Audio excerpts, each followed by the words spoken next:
this gothic underground city. We all sin. If I bring a couple rounds with me, then we all. Hey there, Nation, and welcome to the show where we help you to play miniatures wargaming on a budget. It is Thursday, so that makes this another episode of Into the Bad Zone. This is our limited series that's dedicated to our Necromunda Outlanders campaign, and this is battle report number 9, and it is a meat for the grinder scenario that is actually fought between all 4 gangs of our campaign. The kiddo is bringing the Children of the Vault, her Cold Trader Outcast gang. Dark Lord Mac is bringing Soylent Green, his Corrupted Corpse Guild Outcast gang. My sister Shade is bringing Mercator Umbrus, her Clanless Outcast game, and once again I am bringing the Gung-Ho Guns of the House Escher Outcasts. So once again, we are in the down phase of our campaign, and instead of just taking it easy like most people do, what we like to do on this channel during our down phase for our Necromunda campaign is to do multiplayer scenarios. So all 4 of us will be sending our 3 lowest ranked fighters directly into the arenas to entertain the masses of Necromunda.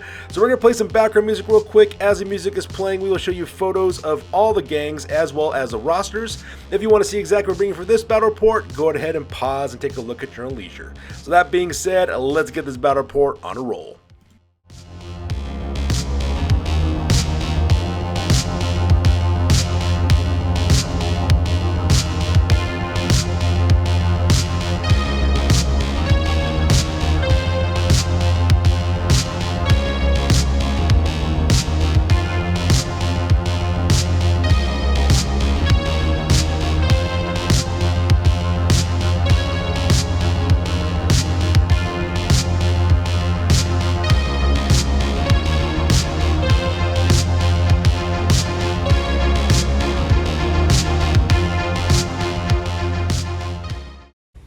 Ladies and gentlemen, boys and girls, dying times here.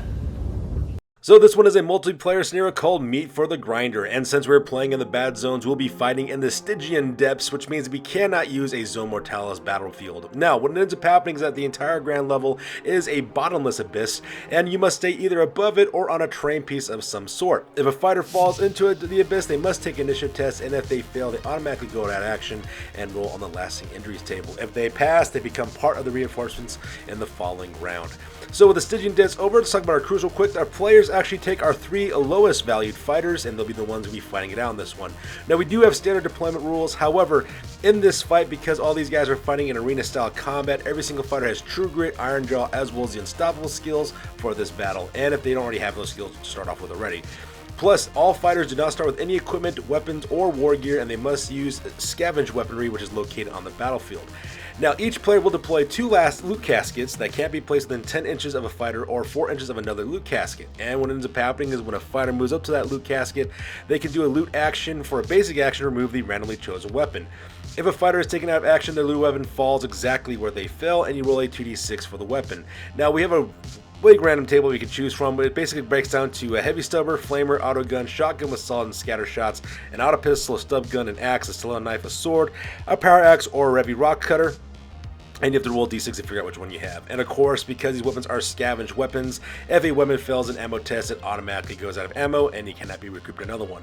Now, for the ending conditions of this battle, the battle lasts until there's 1 gang left standing, and of course, the last standing victory. The victory goes to the gang that has the most fighters at the end of the scenario, or rather, the last gang standing.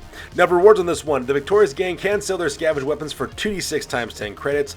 All participants earn 1 point of experience, and if any better fighter is still left on the battlefield by the end of this battle, they earn 1 additional experience point as well. Plus, the victorious gang also earns the 3 points reputation. So, with the scenario rules over, let's go and talk about deployments real quick. Alright, so here's an overhead shot of the entirety of the battlefield. As you can see, we're playing on a 4x4 table, and instead of using a normal battle mat like we usually do, we actually just have a black sheet spread over the entirety of the table, and so that way it makes it look like there's this bottomless pit that's down below us as well. And as you can see, we're fighting on elevated platforms with all kinds of terrain pieces, walkways, pretty much connecting all of them together to make this really haphazard looking, dangerous, high up in the air kind of darkness type of battlefield, which looks really, really awesome. Now, as for deployments real quick, as you can see, my 2 sisters, the kiddo as well as the shade up on the left-hand side of the battlefield. My buddy Dark Lord Mac is deployed on the north side of the battlefield along the fuel depot, and I'm located in the bottom right-hand corner next to the corpse grinder that Iron Major also made for us as well. Now, as for the battle plans on this one, as you can see, we have loot counters spread throughout the entirety of the battlefield. My plan is actually to keep most of my gang together because most of us don't have weapons, so we have to loot for those weapons, so traveling in groups is going to be very, very important. My plan here is to actually swoop in from the right hand side to the left. If you can see, there's actually 2 loot counters on the walkway that's right next to the corpse grinder. One's on the top and one's on the bottom. I have another one on the very far left hand side there, right in the center of the battlefield on that walkway leading to the metro terminal. My plan is to actually go after those 3 loot counters and get weapons as quickly as possible so that way I can bring the pain for the most part.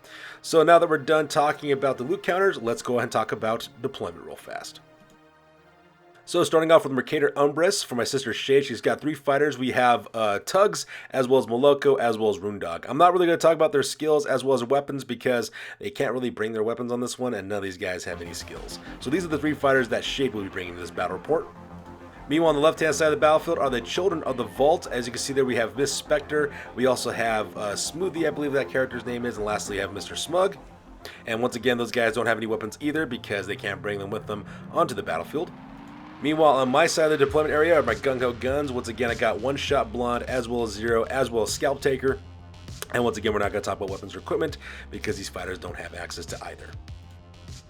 And finally, for the Soylent Green on the top of the table there, we have Urg, Pestis, as well as Buba, and those guys also have no weapons or equipment either, so those are the guys who make up the deployment there for Dark Lord Max, Soylent Green.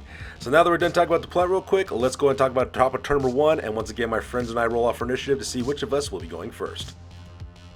So that takes directly to the top of turn number 1, and House Escher Outcasts managed to get the initiative on this one. Now, for this series of photos for turn number 1, not much really happened except all of us just moving for the most part. So all these photographs will be group photos because it just kind of shows what we all did because we just moved for the most part. Nobody actually grabbed any equipment really. So as you can see there, I send Scalp Taker to the left-hand side along those shipping containers so that way it can make directly towards the middle of the table where there's loot counter. I do exactly the same thing with One Shot Blonde, heading to the very first loot counter there on the first level of the walkway. I then move up Zero to that pillar there so that way he can climb up to the top level on his turn. Meanwhile, as for Shade actually sends up Runedog as well as Tugs along the bridge walkway right there, heading directly to that first loot counter. And it looks like she's going to try to climb up the second floor to grab the loot counter above it. At the same time, Moloko's also making his way directly towards that loot counter in the center of the table as well. Now, as for the kiddo on this one, as you can see, she actually sends all 3 of her fighters doing double moves climbing directly to the top of the gantry walkway there. We have Miss Spectre, Switch, as well as Smoothie, that's the name of the fighters. And as you can see there, she's actually making her way directly towards that loot counter to the bottom right-hand corner, as well as to the top of the screen to go after those 2 loot counters as well. And here's a close-up of Dark Lord Max fighters with Urg, Pestis, and Bubo. As you can see, Urg, Pestis move to the left-hand side, while Bubo makes to the right-hand side, heading directly towards the top of that MCI Chemical Works tank in order to grab that loot counter there as well. So like I said before, not much really happened in turn number 1, and that's the reason why is because we're all just kind of moving as quick as you can across the battlefield in order to grab loot caskets, and for the most part, nobody has a weapon right now because all of us are out of range of actually looting one.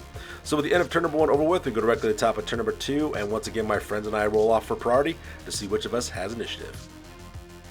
So that takes directly to the top of turn number 2 for the Clanless Outcasts. So because that Shade gets to go first, and actually what ended up happening in this photo is a couple of activations have taken place here. First of all, Miss Spectre actually moves up and does a simple action move towards a loot casket, and it does a basic action to loot as well, grabbing herself a stub gun. Now, Switch on the other hand, though, he doesn't have access to any weapons, so he starts making his way directly towards the center of the metro terminal. Meanwhile, down below, as you can see, Runedog does smash open the very first of the loot caskets, gets a heavy rock cutter, so that guy is really equipped out for bearing for doing some really mean combat. At the same time, Tugs kind of just stays where he's at because on that walkway they really can't move through each other. Meanwhile, at the same time, as you can see there on the top of the screen, I believe that character's name is Miss Spectre. Miss Spectre actually moves up and actually smashes open that loot casket as well, snagging another stub gun. So because of that, the kiddo is actually the only fighters right now with ranged weapons on the table. So for my very first activation, I then activate the Scalp Taker. The Scalp Taker does a double sets of movements directly towards the walkway there in the center. He doesn't actually charge Moloko, so he's about an inch away from him. That is kind of a precarious spot for me to be in. However, the reason why I'm making this movement is because I'm kind of hoping I could bait my sister Shade. Hopefully what she'll do is she'll activate Moloko and actually try to fight Scalp Taker in hand-to-hand combat instead of going for the loot casket. Now, is that a really good plan? I'm not really sure. However, though, it is kind of a risk because supposing that Shade doesn't do that, she can then activate Moloko, then moves up for one simple action and does another basic action to smash open the loot crate to get a weapon. If I'm lucky, I'll be able to get the initiative before she does in the next turn, and then I can charge her in close combat, hopefully defeat her that way, and steal the weapon off her. And for the rest of the battle for this turn, we're actually taking pictures of group activations just because, help kind of speed the process. So as you can see there, Zero actually does double movements directly to the top of the gantry walkway, just kind of stopping just short of that loot casket, so he'll have to wait till his next turn to activate what's inside of it. However, as for one-shot Blonde, she does a simple movement up to that loot casket and a basic action to smash it open, and she managed to grab herself an auto gun. So now I have a rifle, which is all kinds of cool. Meanwhile, I believe that character's name is Bubo. He actually does a simple movement up forward across that catwalk directly towards his loot counter and does a basic action to smash it open, and he also managed to grab himself a sword. So because of that, this guy is now equipped with a close combat weapon. Meanwhile, Urg goes next. He does a simple action to move up directly to that catwalk right there, directly on the other side of the Metro Terminal, does a basic action to smash open his loot counter and manages to score an axe for himself to use in close combat. And finally, Pussis does a double action forward directly towards that catwalk to make his way directly to the Quantum Building. Hopefully he can try to grab his loot counter and stuck in that side there and get a weapon, or actually take on the fighter above him who has a stub gun. So with that being said, that takes us directly to the end of turn number 2. As you can see right now, the gang members are starting to grab weapons for themselves as well. So far, we all have some pretty good collective amount of weapons. Just to be on the safe side though, it looks like the Kiddo and the Children of the Vault actually have the most access to the best weapons. They both have stub pistols right now, followed by Shade, who's got a heavy rock cutter. At the same time, the Corrupted Corpse Guild members also have an axe as well as a sword, and I have an auto gun. So with that being said, we go directly to the top of turn number 3, and we roll off for initiative to see which of us has priority. So that takes directly to the top of turn number 3, and the Corpse Guild Outcasts actually get to go first on this one. So Dark Lord Mac then activates, I believe that is Bubo, I believe is who that is. That's Urg.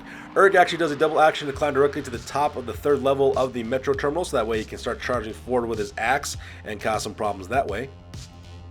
I get to activate next, and I'd activate One-Shot Blonde with her autogun. I take a basic action to aim, so that way she gets +1 to hit with her autogun, and I open fire with my autogun for another basic action directly into Moloko that's on the bottom of the table right next to the Scalp Taker.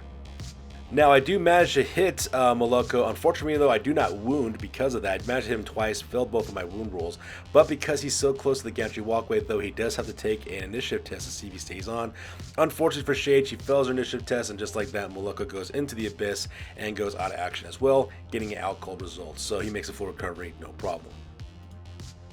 So for Shade's next activation, she activates Runedog. Runedog takes his heavy rock cutter and starts moving double movements directly towards the 1st level of the Metro Terminal, so that way he can go directly into close combat against One-Shot Blonde, or possibly against Scalp Taker, and that heavy rock cutter is absolutely terrifying in close combat.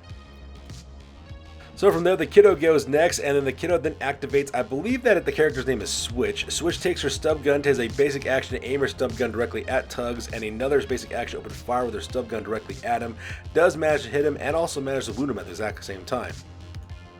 So she does manage to hit Tugs and wound him as well, but when it came for the injury, actually rolled a flush one on him, so he was perfectly fine for the most part. However, though, because he's on that catwalk, he does have to take an initiative test. And lucky for my sister Shade, she does fail her initiative test because that Tugs goes plummeting directly into the abyss and automatically goes into action with an out cold result for that fighter as well. So Shade only has 1 fighter left on the battlefield and 2 of her fighters out of action. But if there's a silver lining to this, both her fighters make full recoveries, no problem. So because of that, we then go directly to Pustis. Pustis goes next for the Corpse Guild, and he actually does a single movement directly towards that little, directly across that bridge into the opening of the Quantum Building. And it basically just kind of takes cover behind that little pillar there, so that way he's hard to shoot against. And so for my next activation, I then activate Scalp Taker. Scalp Taker does a basic action to crush open the loot counter and also manage to get himself a shotgun with solid as well as scatter shot, which is all kinds of awesome. Now, because I do have since I use up both my actions, though, I do have to wait another turn, which is kind of precarious for this fighter because Shade does have Runedog within charging distance with that heavy rock cutter. So I'm just kind of hoping and praying at this point that she doesn't get the initiative first, that I can move before, so that way I can shoot at her with my shotgun. So from there we go back to the Kiddo. The Kiddo then activates Miss Spectre, who's got a stub gun. Miss Spectre does a basic action to aim with her stub gun, so that way she gets +1 to hit, and another basic action to open fire directly into Urg. She does manage to hit Urg, but unfortunately for her though, she does fail to wound that character. However, Urg does have to take an initiative test. In this situation, Urg fails the initiative and goes falling directly into the abyss and automatically goes out of action as well with a grievous injury. So because of that, fighter does have to go into recovery. At the same time, I believe Dark Lord Mac has lost another fighter from his roster.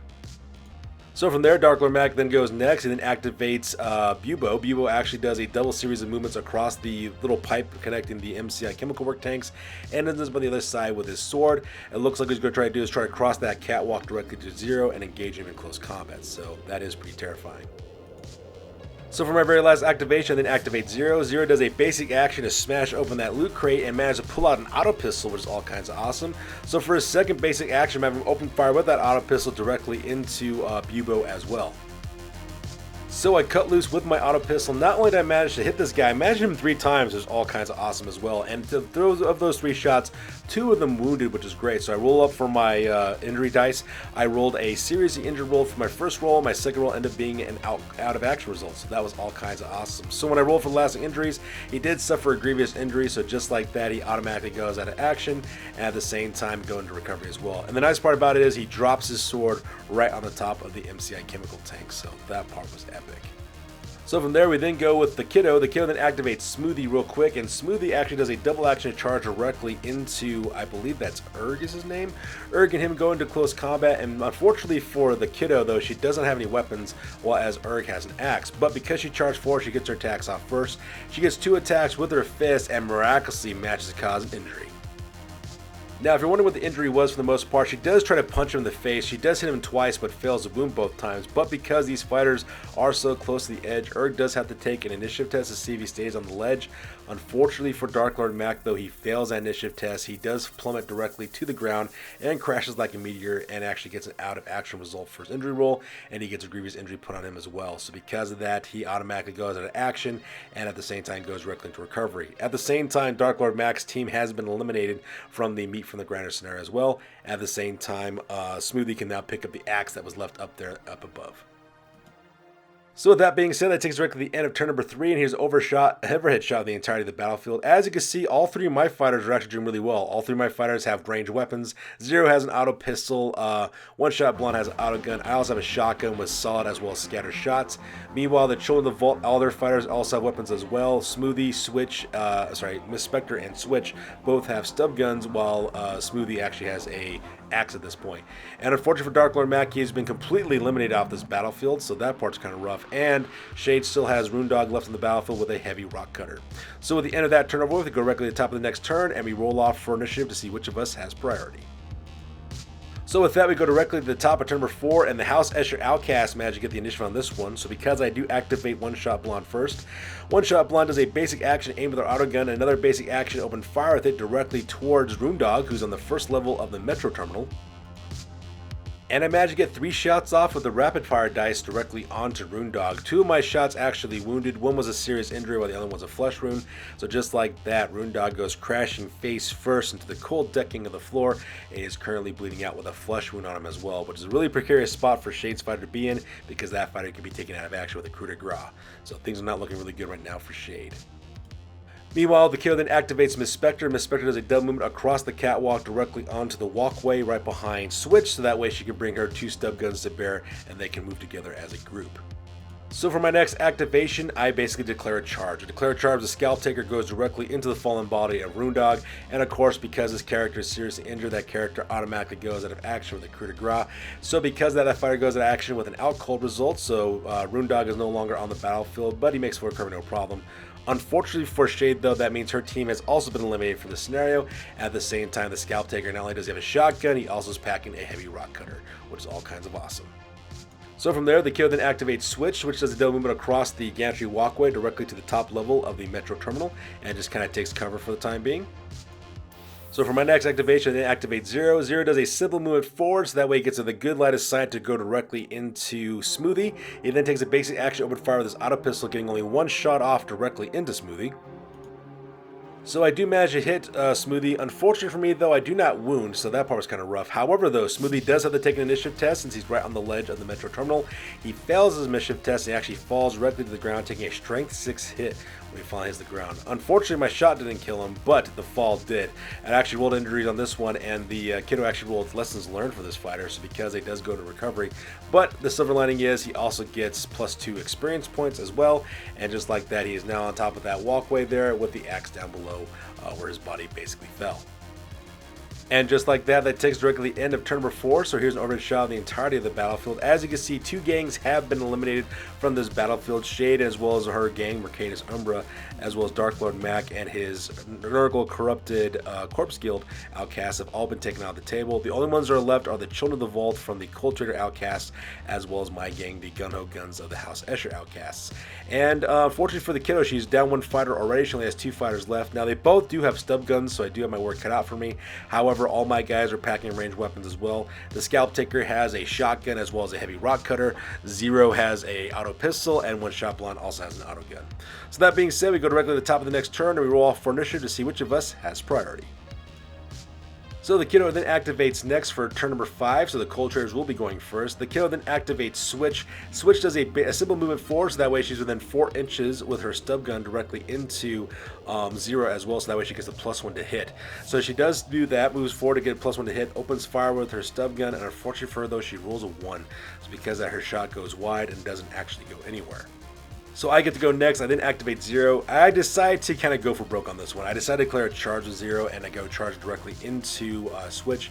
Now, the reason why I did this is because he gets an additional attack die when he goes forward with his weapon by charging forward. So I'll get 2 hits off instead of just the possibility of only 1 with my auto pistol. Now, granted, my auto pistol could get multiple shots, but I could also get an ammo check as well, which means the weapon would be useless at that point. It just seemed to me that the odds would be in more favor for me if I managed to charge forward in close combat. And that's exactly what I do. And I actually managed to put her on the ground with a serious injury as well. My auto pistol goes off and manages to wound her. Now my second attack, which was my barehanded attack, doesn't do anything against her. And the reason why is because, unfortunately for me, everyone has Iron Jaw skill right now. So because of that, my damage doesn't do anything to her whatsoever. However, it is a precarious spot for this character to be in, because if I get to go first in the next turn, I'll be able to take that fighter out of action with a crew draw. So because of that, the kiddo gets to go next. She then activates Miss Spectre. Miss Spectre does a simple action move up forward and does another basic action, open fire with her stub gun. Unfortunate for her though, she does miss her shot, so nothing much really happened there. So for my next activation, then activate Scalp Taker. Scalp Taker does a simple action to climb the stairs inside the Metro Terminal directly to the top floor, and does a basic action, open fire with his shotgun. Now this time when I open fire with the shotgun, I decided to fire Scatter Shot on this one. Now the reason why I decided to shoot Scatter Shot is because while I only get the 1 shot with Scatter Shot, I do get D6 wound rolls, and yes, granted it's only strength 2 weapon, but what I'm really hoping for is that the number of hits I get off of the Scatter Shot means additional initiative tests that fighter has to take as well to see if they don't actually fall off the walkway. So because I do open fire with that Scatter Shot, and at the same time manage to hit her and also cause 4 wound rolls. So my 4 wound rolls don't actually do anything, but that hit does cause that character to take an initiative test, and unfortunately for the kiddo, she does fail that initiative test, and just like that, Miss Spectre falls off the Grand Tree walkway directly into the abyss. She goes directly out of action with a grievous injury and straight to recovery, netting the 2nd loss for the Children of the Vault. So for my last activation, then activate One Shot Blonde. One Shot Blonde does a double sets of movements to climb directly to the top of the walkway right behind Zero, and that pretty much makes up my action phase. So the action phase over with, we go directly to the end phase for recovery rolls. And unfortunately for the kiddo, when she rolls for recovery, she does roll an out of action result. So just like that, Switch does go out of action with an out cold result. So because that, she does go out of action without having to go into recovery, which is kind of good for her. But unfortunately for the kiddo though, she did lose her very last fighter for the scenario. And with that, that brings another victory for the House Escher Outcasts, snatching the wind out of the jaws of defeat for the scenario for my gang in this Meat for the Grinder scenario. So that being said, ladies and gentlemen, we go directly to the post game because this battle report is now officially over. That's it, man. Game over, man. It's game over. So first off, we're going to talk about Mercator Umbrus, the Clanless Outcast gang that's played by my little sister Shade. Now as for her fighter, she did suffer 3 injuries on this one. Tugs, Moloko, as well as Rune Dog, all 3 of those fighters do go out of action with alcohol results, so because I do make full recoveries, no problem. As for advancements, Runedog did level up to level 2, earning +1 to his initiative and also increasing his gang value member by 10 credits. Now from the settlement, nothing much really happened from the settlement, but my little sister Shade did manage to drum up 70 credits, and the reason why she's able to do that is because of Hagar Freelord's Fixer skill, as well as his well-connected special rule as well. So because of that, she puts those 70 credits directly into her stash, giving her 140 credits in total. Now, for the trading post, she decides not to spend any of her money at this point because this was kind of later in the day. She didn't want to really buy anything, so she said she'll just buy something the next time that she does battle. Now, her current reputation right now is at 6 points reputation. Her new record now is at 1 win and 4 losses, and her new gang rank now is at 1,965 points. So, going on with Soylent Green. So, the first thing that ended up happening is that Urg and Pestis make full recoveries no problem because they have a dot clinic in their settlement of Mauville. At the same time, Bubo had an alcove result, so he was perfectly fine. So, because of the first thing that Dark Lord Mac does, of course, is try to perform the Dark Ritual. When they manage to roll for the Witch for the Fighters will be used, Dire Song, which is one of his brand new Outcast Hive Scum, got selected for the as to be Vessel for the Dark Ritual. Unfortunately for Dark Lord Mac, though, he failed the Dark Ritual, so because of that, they do lose the Blessings of Nurgle. At the same time, Darslan gets transformed into a Chaos Spawn. However, when he rolled to see what kind of level of Chaos Spawn he actually got, he ended up with a level 3 Chaos Spawn. So Dire Song has a 3 of weapon skills, 5 strength, 7 toughness, and he's got 3 wounds, 3 initiative, and 3 attacks. So because of that, for advancements, no members of this gang did advance at this time, and from their settlement, nothing much really happened there. However, for the trading post, because Dire Song got transferred to a Chaos Spawn, his flak armor, last gun with telescopic sight, as well as stub gun are placed directly into the stash. My buddy Dark Lord Mac's reputation is still at 7 points in total. His new record now is at 1 win and 5 losses, and his new gang right now is at 2,010 points. So moving on to the second place, which is the Kiddo with her gang, the Children of the Vault, her Cold Trader Outcast gang. For injuries, Miss Spectre suffered an out cold result. However, Switch and Smoothie both suffered grievous injuries, so they are currently serving out and trying to recovery right now, so they will not be able to participate in the next battle report. As for advancements, Miss Spectre leveled up to level 2, earning +1 to Blissa skill and increasing her value by 10 credits, and Smoothie leveled to level 2 as well, earning +1 to that character's willpower score and also increasing their value by 20 credits as well. Now, nothing much took place during the settlement or the trading post, so her reputation is still at 7 points. Her new record now is at 2 wins and 4 losses, and her new game rate now is at 2,355 points. And lastly, for the Gung-Ho Guns, I did not manage to suffer any injuries in this battle report, so kudos for that. At the same time, Zero leveled up to level 2, earning +1 to his toughness, so now he's actually increased his rating by 30 credits as well. Now, from my settlement, nothing occurred in my settlement at this time, but from the trading post, I did manage to scavenge up 60 credits from selling my scavenged weapons from the scenario. With those 60 credits, I spent 50 credits purchasing telescopic sights for Crimson Wind as well as Mad Teddy. Now, the reason why I did that is because both those guys do have wild bows, so by putting telescopic sights on them, I do take away that -1 to hit against at long range, and that's the only reason why I did that. I then took my 10 remaining credits and purchased Dum Dum rounds for both Scabs as well as Deadhead Lee for their stub guns. Now for reputation, I do earn 1 point of reputation from the scenario, increasing my reputation total to 10. My new record now is at 5 wins and 1 loss, and my new game rate now is at 2,730 points. So that's going to do it for this week, guys. As always, please feel free to like, comment, and or subscribe. Your guys' input is invaluable to us as always. Also, check us out on Facebook, Instagram, as well as blogger.com for all the latest, greatest hobby news related to this channel. That's going to do it for this one, you guys. We'll catch you guys next one. Peace out and stay classy.